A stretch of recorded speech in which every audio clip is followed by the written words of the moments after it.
My name is Aiden, and I work in Chicago as a freelance graphic designer.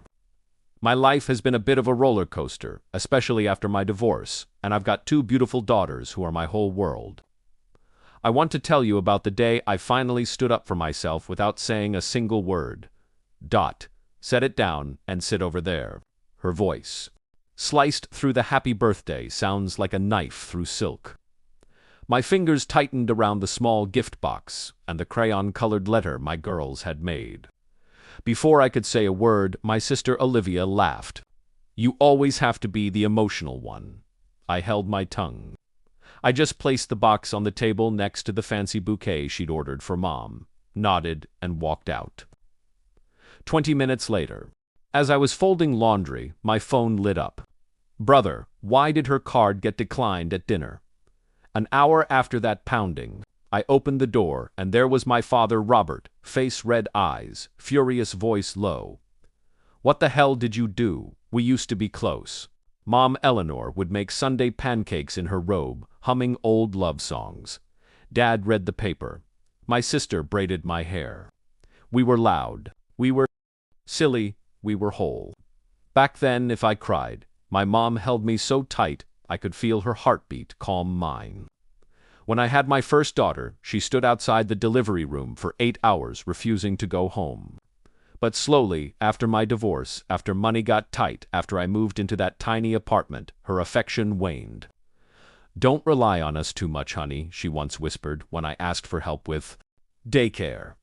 I told myself it was just stress, but somewhere along the line, love started coming with conditions. I never told them about the nights I skipped dinner so the girls could have seconds or the time. I pawned my wedding ring just to cover my youngest's school trip. They never knew that the letter in Mom's birthday box wasn't just scribbles. It was written with the last of our crayons, because I couldn't afford a new pack until payday. I worked overtime the week before just to buy her that necklace. It wasn't gold, but it looked like the one she pointed to in a store window 6 years ago. I taught my girls to say, "Thank you, Nani," with smiles, even when she didn't return their hugs. I stayed silent when she gave my sister thousands for her salon business, while I got maybe next year's sweetheart.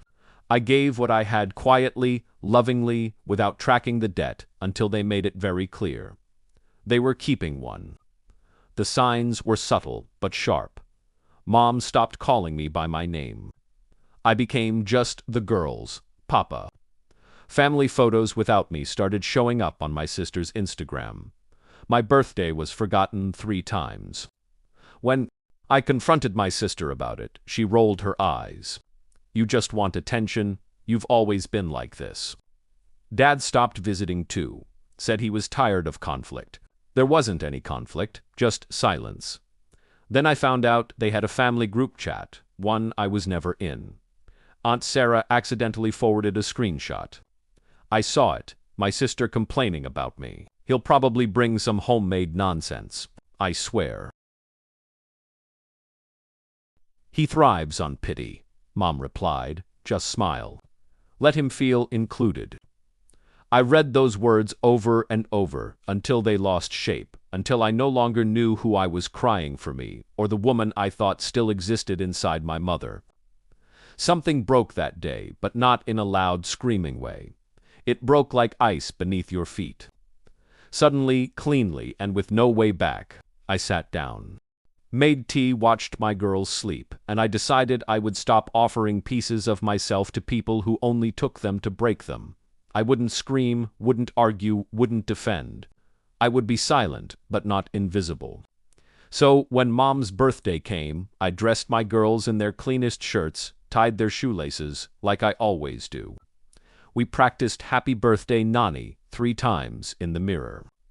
I didn't bring a grand gift, just what mattered: a letter, a necklace in a velvet box, and years of swallowed pride wrapped in paper, my kids, decorated with star stickers. I knew they were dining out after the cake. My brother let it slip days earlier. Expensive Italian place. Mom's favorite. I had a feeling she'd use my card. I'd once helped her set up a digital wallet when hers wasn't working. She forgot to delete it, and I never mentioned it, because why stir trouble until that night? I quietly disconnected my account. The moment I walked out of that birthday party, I blocked her from using my phone number for verification, and then I waited. An hour later, she stood at the restaurant register card, declined twice. My sister had left her wallet in the car. My dad, furious, embarrassed, had to pay the bill in cash. They must have pieced it together, because by the time Dad came pounding on my door, he didn't ask. He knew. You cut her off on her birthday. I looked him in the eyes. She cut me off years ago. I just finally returned the favor. He stepped back, speechless. For the first time in my life, I watched my father fail to find a reason to blame me. It's been for weeks.